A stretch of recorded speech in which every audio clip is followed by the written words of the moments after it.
Hoy vamos a hablar de un tema que para Dios es muy importante y nosotros tenemos que aprender a darle esa importancia que Dios le da en su palabra.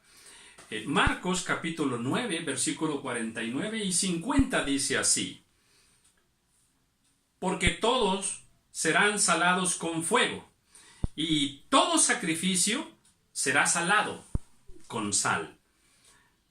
Buena es la sal, mas si la sal se hace insípida, ¿con qué la sazonaréis? Tened sal en vosotros mismos, y tened paz los unos con los otros.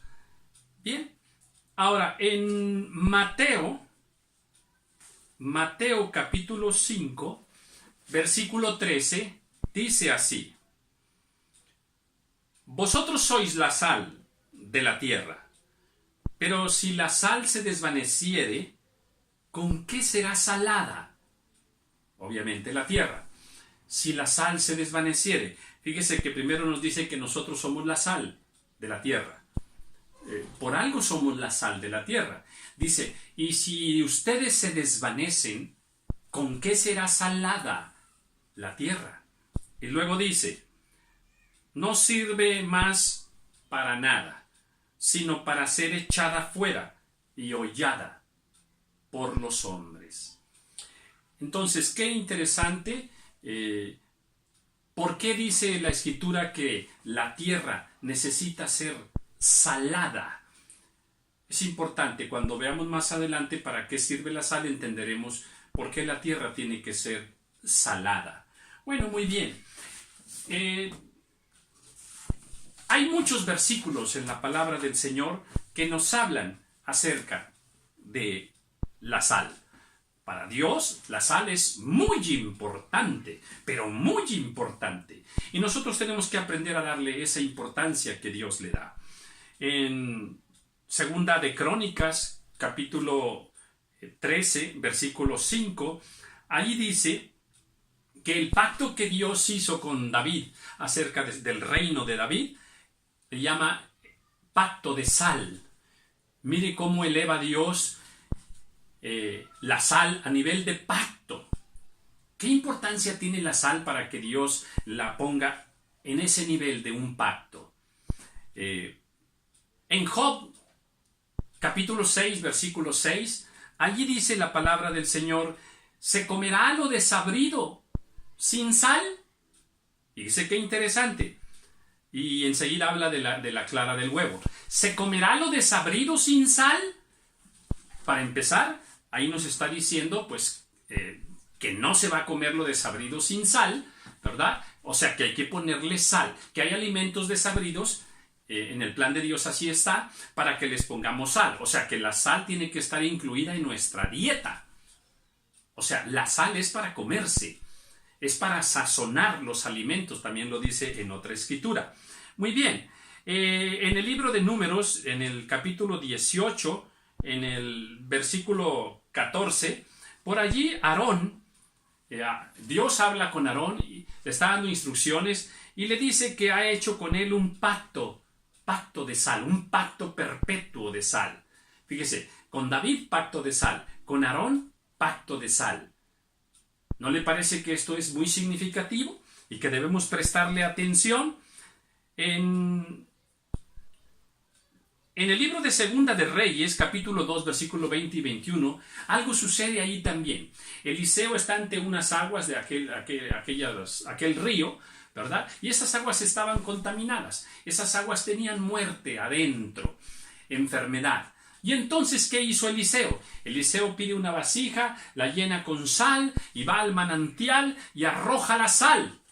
Y entonces ahí Eliseo dice unas palabras y ahí dice que Jehová ha quitado la muerte y la enfermedad que había en esas aguas. Y dice, ¿para qué sirvió la sal allí? Para quitar lo contaminado de unas aguas que producían muerte, que producían enfermedad.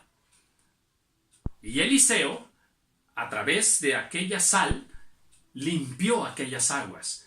Entonces ya vamos entendiendo que la sal verdaderamente es importante en el plan de Dios. Había una ciudad de la sal, había un valle de la sal también. Ahí de hecho el pueblo de Dios ganó varias batallas.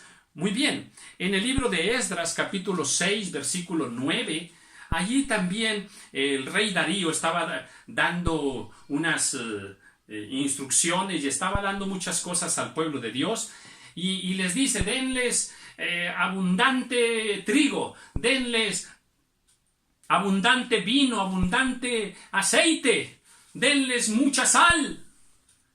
Fíjese nada más, la sal incluida en la dieta importante del pueblo de Dios. También Artajerjes, ahí mismo en Esdras capítulo 7 versículo 22, también el rey Artajerjes, en el listado de cosas que le está dando al pueblo de Dios, también allí incluye el vino, el trigo, el aceite, la sal. Miren nada más qué importante. Entonces, son muchas las escrituras que nos reflejan una importancia para Dios acerca de la sal. En lo que leímos al principio vimos que decía, buena es la sal. O sea, Jesucristo está diciendo, buena es la sal. Ahí mismo dice el Señor, dice, tened sal en vosotros mismos. ¡Qué interesante! Estas son palabras del Señor que debemos darles toda una importancia. Entonces, mire, hay otra escritura que también le va a parecer a usted bastante interesante. En Ezequiel, capítulo 16, fíjese bien, Ezequiel, cuando tenga oportunidad, por favor, véalo ahí en una Biblia. Ezequiel, capítulo 16. Mire lo que dice el versículo 4. Y en cuanto a tu nacimiento, el día que naciste, no fue cortado tu ombligo, ni fuiste lavado con aguas para limpiarte, ni salada con sal, ni fuiste envuelta con fajas. Fíjese nada más. Estas cosas se tenían que hacer con los recién nacidos. Las fajas, cortar el ombligo, limpiarte con agua. Bien, pero aquí hay una importante. De estas 4 que acabo de leer, 3 las seguimos haciendo ahora, pero hay una que no. Salado con sal. ¡Qué interesante! Esto hasta puede sacudir un poco el conocimiento médico. ¿Qué tiene que hacer la sal en el momento de que nace un bebé?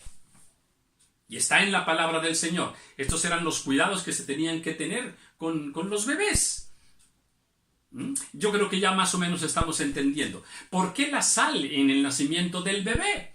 Bueno, rápidamente, pues para que no se infecte. ¿Ok? Es más, cloruro de sodio es la fórmula química de la sal. Cloruro, cloro. ¿Para qué usamos el cloro? ¿Para qué le echamos cloro al agua? Para desinfectarla. Y a otras cosas más le ponemos cloro. Entonces, ¿para qué se usaba la sal al momento que nacía el bebé? Para evitar las infecciones, para que no se contaminara aquello. ¡Qué interesante! Mire dónde vamos ya con la sal. Pero hay más. En Levítico, fíjese bien, Levítico, en el capítulo 2 de Levítico, inmediatamente el versículo 13. Mire lo que dice. Y sazonarás con sal toda ofrenda que presentes. Ya estamos con las ofrendas. ¡Wow! Y no harás que falte jamás de tu ofrenda la sal del pacto de tu Dios. Mire nada más, una vez más la llama sal del pacto de tu Dios. Dice que no falte la sal en la ofrenda. Dice, en toda ofrenda tuya ofrecerás sal. ¡Qué interesante! Fíjese nada más, ahora ya estamos al nivel de una ofrenda para Dios. Dice Dios, en aquel sacrificio que hacían de aquellos animales ordenados por el Señor, dice, si vas a ofrendarme, a ofrecerme esa ofrenda, ponle sal. Si no le pones sal, no me la ofrendes, no la acepto. ¿Por qué? ¿Por qué había que ponerle sal a aquel sacrificio de aquellos corderos que Dios, o de aquellos bueyes que Dios así había establecido? ¿Por qué?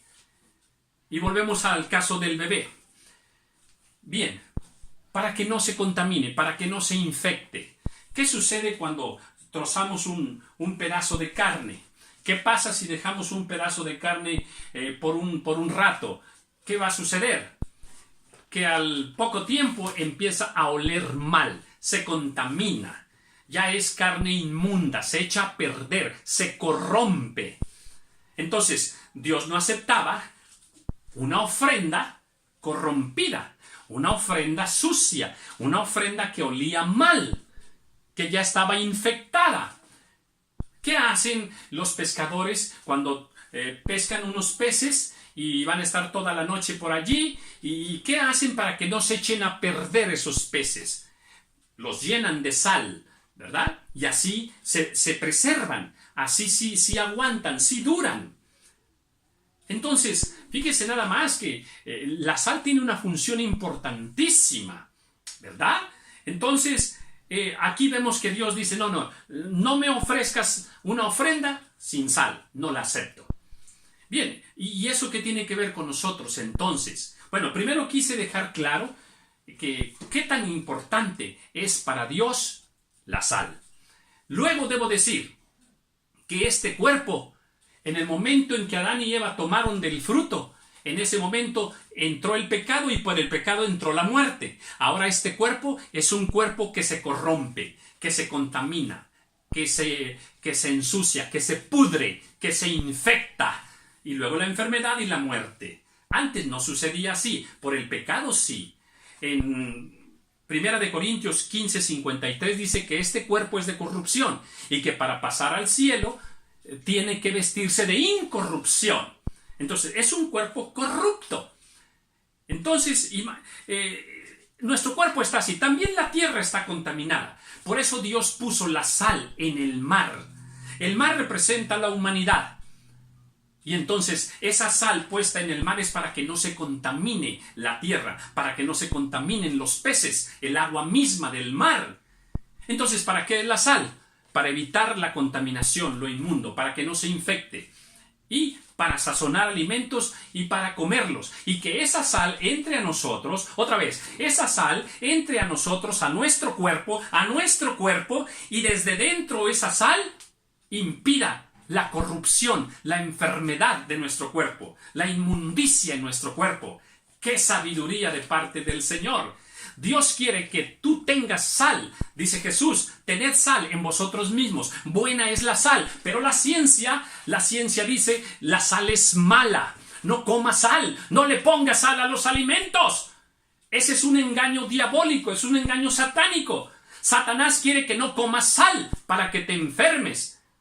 Satanás quiere, a cambio de la sal, ¿qué te ofrece? Te ofrece azúcar, chocolates, dulces, coca. Tome su coca, muérase, llénese de diabetes. Mire, la sal es para que no te infectes y el azúcar es para que te infectes. Por eso la persona que tiene azúcar se hace una herida en su pie y se infecta. Hay que cortarle su pie, su dedo. Entonces la sal es para que tengas una vida sana. Está en la palabra del Señor. Porque evita que te enfermes. Claro, como quiera nos vamos a morir, pero evita que te enfermes rápidamente, constantemente. Te ayuda a ser más sano. Pero la ciencia quiere que tú quites la sal y comas dulce, azúcar, chocolates para que te enfermes. Entonces, es más, en los cumpleaños y en las bodas, ¿qué sucede? El pastel, queremos pastel. Así es que es mejor hacerle caso a Dios. Así es de que, en el nombre del Señor, yo le digo, coma sal y vivirá más sano. Dios lo bendiga.